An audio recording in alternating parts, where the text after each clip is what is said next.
Be ready, start.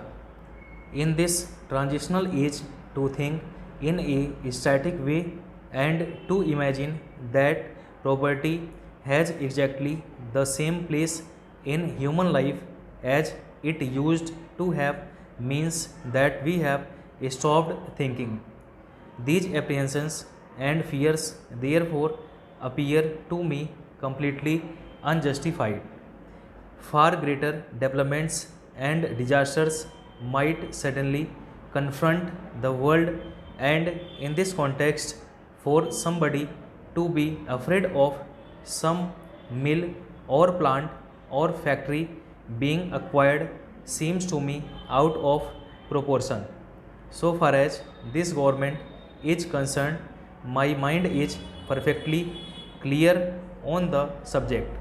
I have no respect for property except perhaps some personal belongings, but I respect the other person's respect for property occasionally. The House will forgive me if I speak in a personal sense. I have no property sense.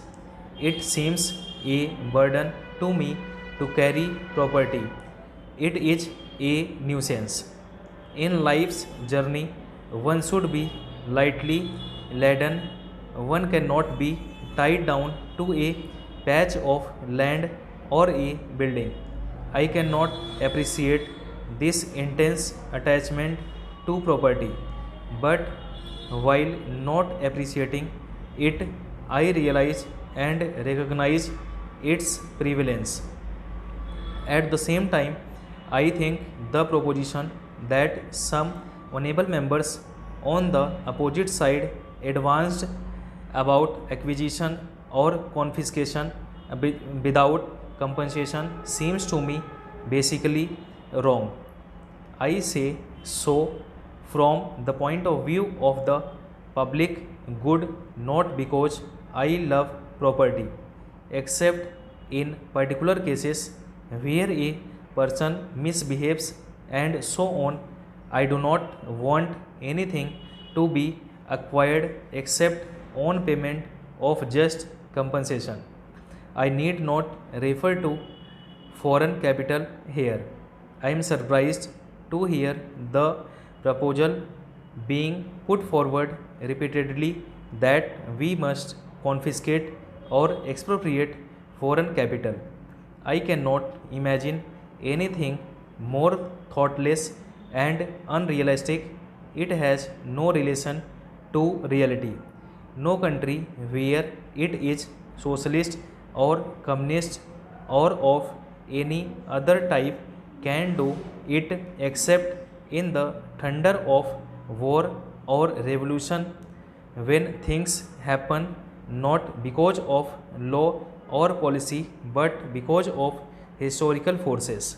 I am quite certain that the Soviet Union will never do it in regard to any foreign capital that may be there. It will not do it because international relations will be affected.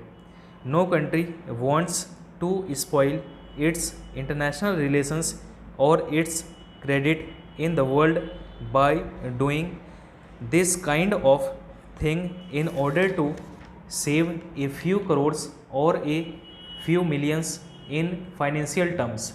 Soviet Russia, leaving the revolution aside, has had dealings with other countries, and it has developed a reputation of always honoring its word, financial word. Other European countries have not done so sometimes, but the Soviet Union has done always.